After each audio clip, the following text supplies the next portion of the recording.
context, like a work in progress. And there are, I would say, two body of works.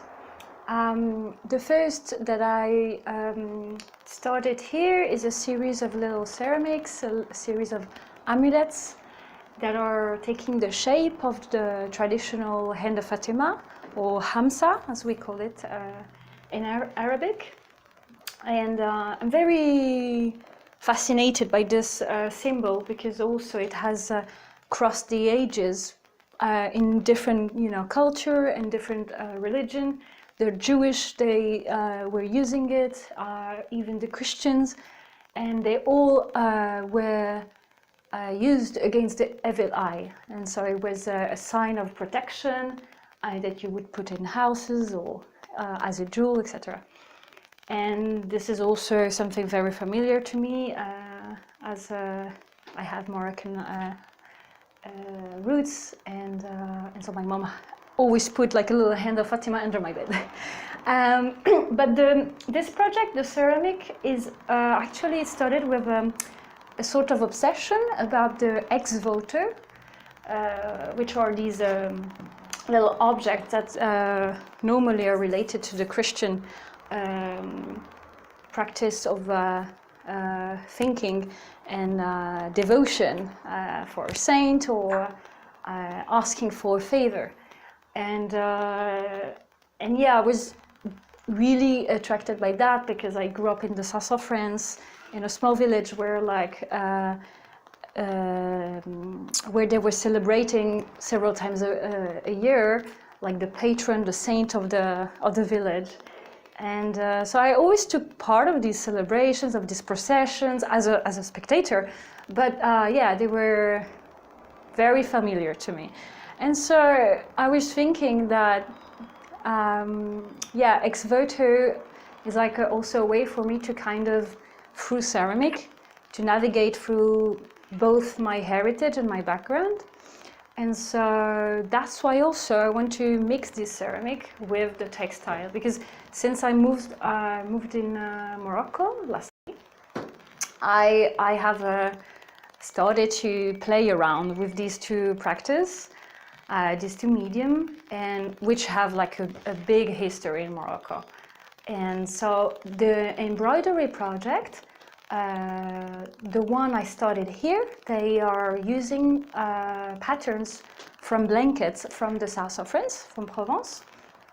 And the idea is to combine them and insert at their center some small ceramic, small ex-voto that will have the shape of hearts, but also hamsa. And I studied them already in Morocco, so they're waiting for me there. And same thing, same process. Some of these ceramics, they will be combined with embroidery, revisiting the Moroccan embroidery. But Moroccan embroidery is very versatile. There are, like, depending where you are in Morocco, you will deal with complete different technique, complete different palette of colors. So it's also playing around with embroidery and studying it. It's really, for me, a way to get into the history of it and the history of this culture. So it's for me, it's also a journey.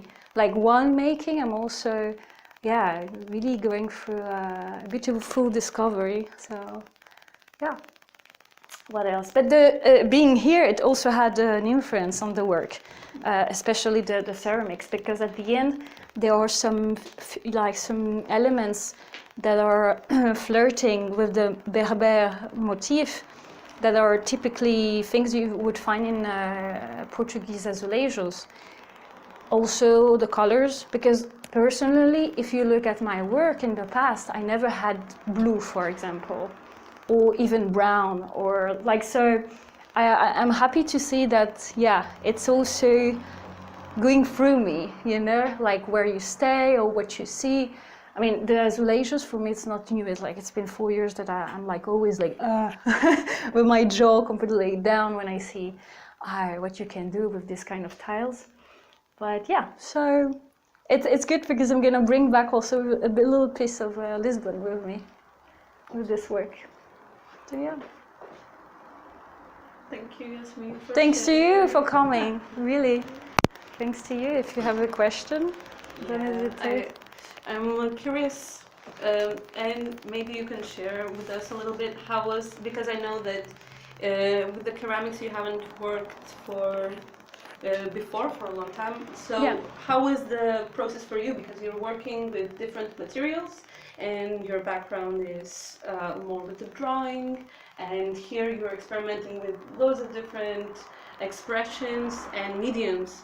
And would you share a little bit how is that joyful process for you going through that? No, you're absolutely right. I think when I approach ceramic in an intuitive way, I draw with clay.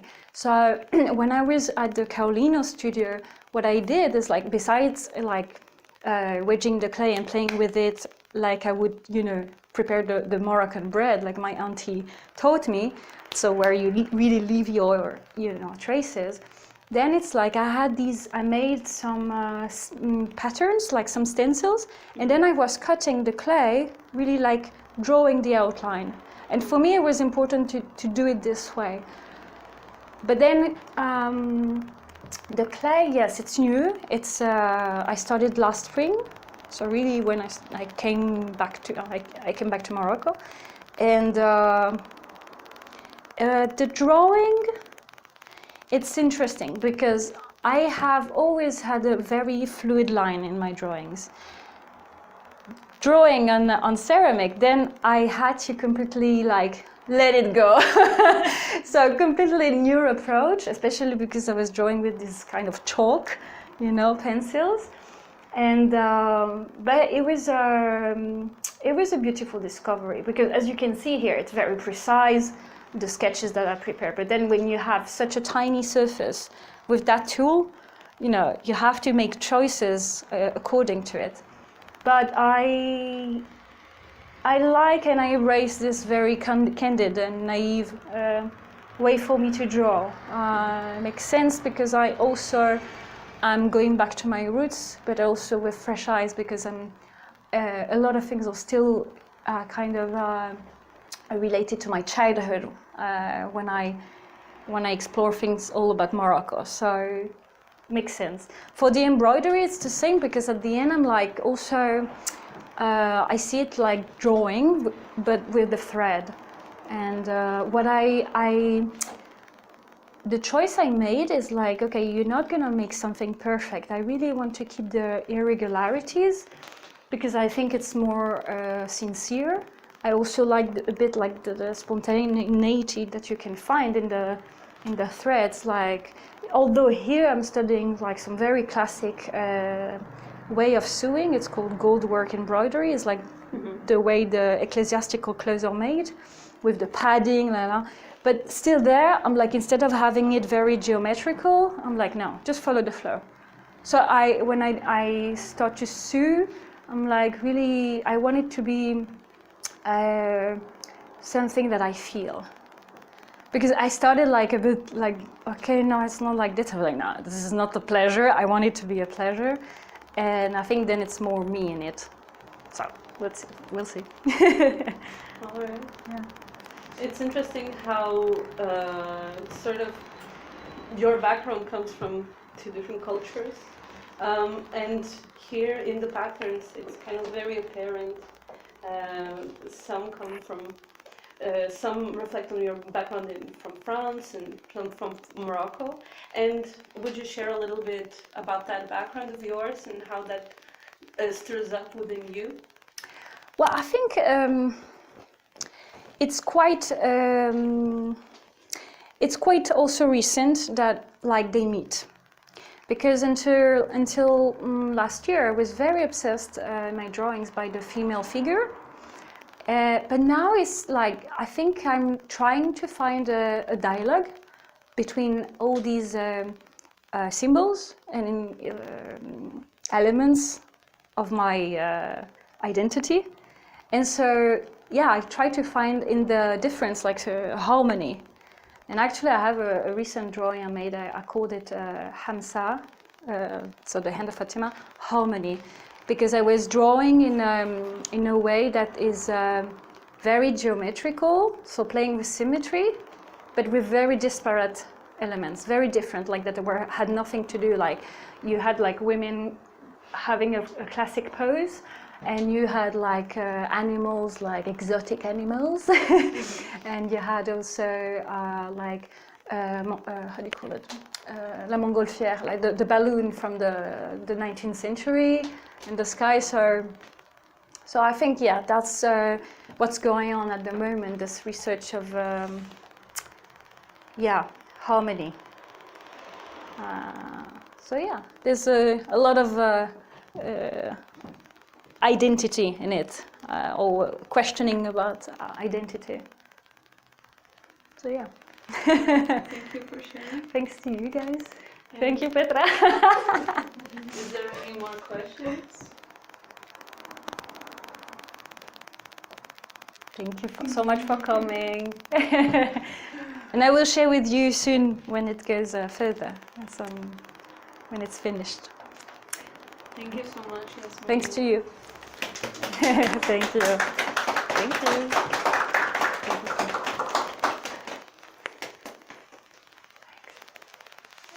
Sorry.